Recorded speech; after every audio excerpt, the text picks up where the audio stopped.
1. Which principle of adult learning is most important when training candidates for the S-13 Citywide Standpipe Systems Certification? A. Dependence on instructor authority. B. Immediate relevance of content. C. Focus on abstract theories. D. Passive reception of material. 2. When evaluating learners in the S-13 test preparation, what is the most reliable way to measure competency? A. Asking for verbal feedback.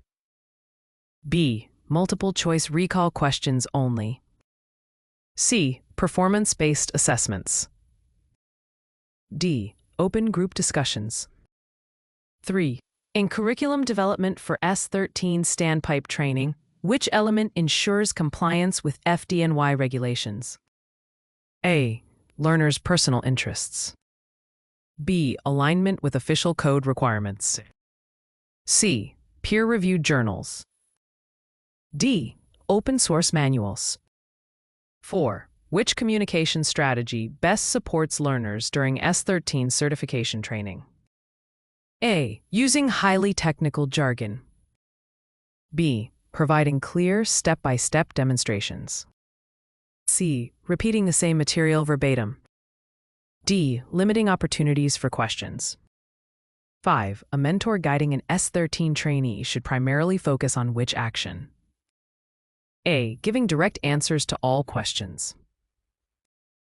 E. Encouraging critical problem-solving skills. C. Avoiding discussion of mistakes. D. Providing minimal feedback. 6.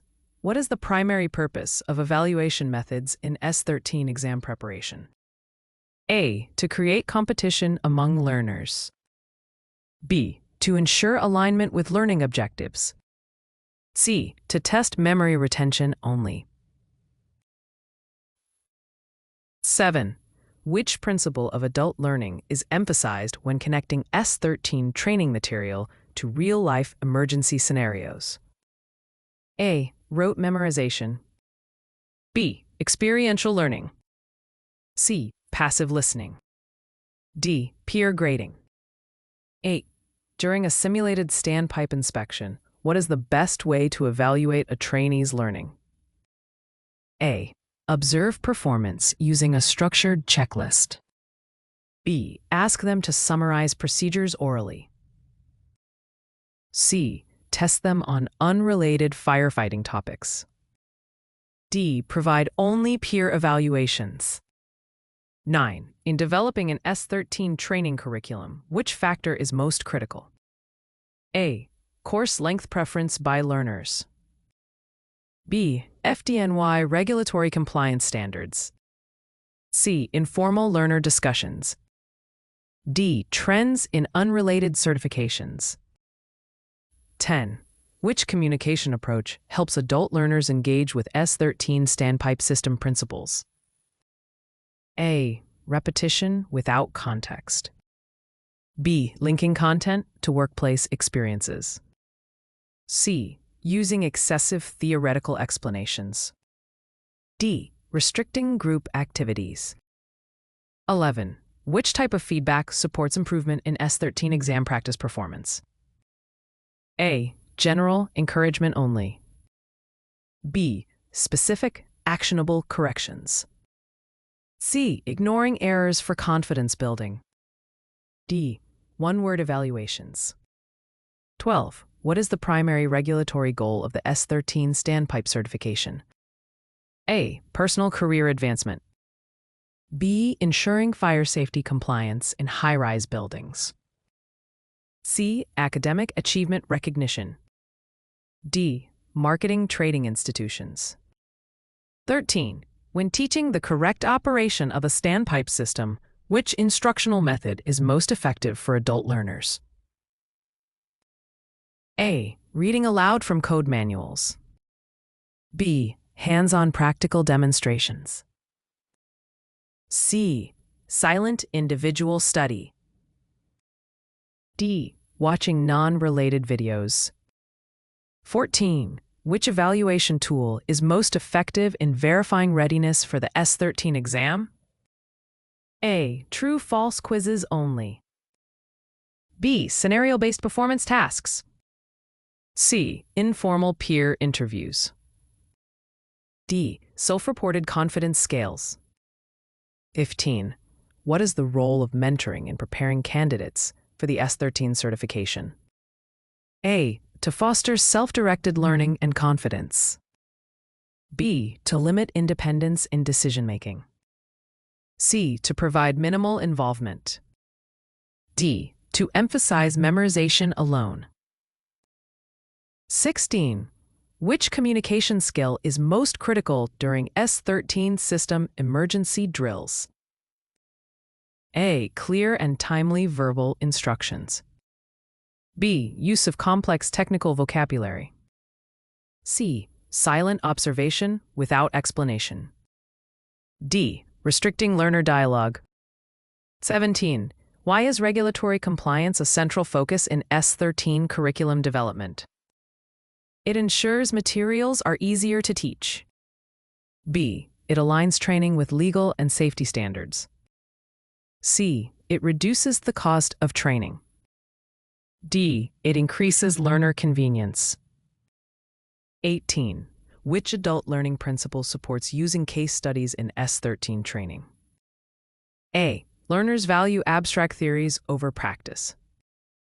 B. Learners bring prior experiences to new contexts. C. Learners prefer instructor dependency. D. Learners resist real-world applications. 19. When evaluating trainees on standpipe valve operation, what is the key measure of success? A. Speed of memorization. B. Accuracy and safety of operation. C. Ability to repeat definitions. D. Confidence in public speaking. 20. In mentoring an S-13 candidate, how should mistakes during practice be addressed? A. Ignored to maintain confidence. B. Treated as learning opportunities with guidance. C. Penalized strictly. D. Avoided by preventing risks. 21. Which evaluation method ensures the highest validity in S-13 exam preparation? A. Matching exercises. B. Field performance tests. C. Crossword puzzles. D. Short answer essays only.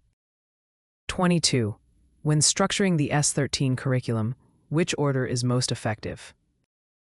A. Random presentation of regulations. B. Theory before hands-on practice. C. Practice before explanation. D. No defined order. 23. Which mentoring strategy promotes independent problem-solving in S-13 practice? A. Providing immediate answers without reasoning. B. Asking guided questions. C. Allowing learners to avoid tasks.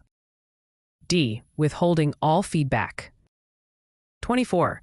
Which communication channel is most effective for S-13 safety procedure updates? A. Official written documentation and demonstrations. E. Informal rumors among trainees. C. Social media posts only. D. Oral tradition without references. 25. Why are formative assessments valuable in S-13 preparation? A. They provide feedback throughout training. B. They delay correction of errors. C. They replace summative exams. D. They emphasize competition. 26. What adult learning principle is reinforced when S-13 trainees set personal learning goals? A. Dependence. B. Self-direction. C. Memorization. D. Passive learning. 27. Which regulatory authority oversees the S-13 certification in New York City? A. OSHA. B. FDNY. C. FEMA. D. EPA. 28. In curriculum planning for S-13, which factor enhances learner engagement? A. Relevance to real workplace hazards. B. Abstract discussions unrelated to fire safety. C. Avoidance of interactive methods. D. Lengthy passive lectures. 29. Which mentoring approach is most effective for teaching complex standpipe troubleshooting? A. Demonstration followed by learner practice. E. Only verbal descriptions. C. Ignoring practical application. D. Providing answers without explanation. 30. Which type of summative evaluation best measures readiness for the S-13 certification exam? A. Oral group presentations. B. Comprehensive practice exams. C. Journal reflections. D. Peer observation only. 31. Why is scenario-based learning effective in S-13 training? A. It replicates real emergencies. E. It saves instructor time. C. It avoids complex thinking. D. It reduces practice opportunities. 32. Which adult learning characteristics should instructors consider when teaching S-13 content? A. Learners are passive recipients. B. Learners prefer solving relevant problems. C. Learners resist application. D. Learners avoid responsibility. 33. Which evaluation technique best identifies gaps in S-13 trainee knowledge? A. Pre-assessment quizzes. B. Final certification exam only. C. Group social activities. D. Peer discussions without structure. 34. Why should instructors use feedback during S-13 practice sessions?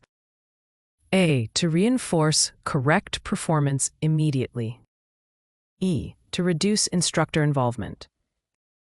C. To delay corrections until final exams. D. To discourage learner autonomy.